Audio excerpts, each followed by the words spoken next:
mon nom est Simon Harel, je suis professeur au département de littérature et de langue du monde et je viens de publier un livre qui a pour titre La respiration de Thomas Bernhard.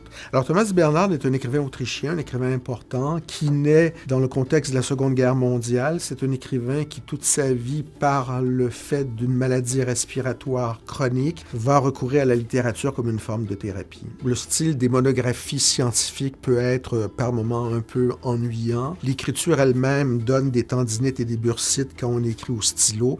Je dicte depuis à peu près une vingtaine d'années toutes sortes de manuscrits. C'est une façon pour moi de faire vivre la littérature en parlant et en la dictant, en la racontant. Cet essai porte sur la manière dont les écrivains définissent la santé et la maladie. Normalement, on est malade, c'est malheureux, on se soigne, c'est ce que nous faisons tous. Thomas Bernhard a constamment mis en valeur sa mauvaise santé comme une façon d'exacerber son désir de vie et de faire en sorte que par l'écriture, par cette thérapie que lui offrait l'écriture sans aucun doute, il puisse raconter le monde dans lequel il vivait. En fait, nous, dans la vie de tous les jours, on inspire et on respire. Thomas Bernhard, lui, a pris les choses de manière extrêmement claire, dans une dynamique où il inspirait difficilement, mais dans toute sa vie, dans l'écriture, il expire constamment. Alors, c'est une œuvre d'inspiration, mais c'est aussi une œuvre d'expiration, c'est-à-dire que c'est une œuvre qui traite de la question de la mort tout en étant vivant. J'écris ce livre pour tous les gens qui aiment la littérature, pour les amoureux de la littérature. Ce n'est pas un essai académique, il n'y a pas de poncif. L'idée est simplement de faire en sorte que par l'histoire d'un écrivain, Thomas Bernhard, on puisse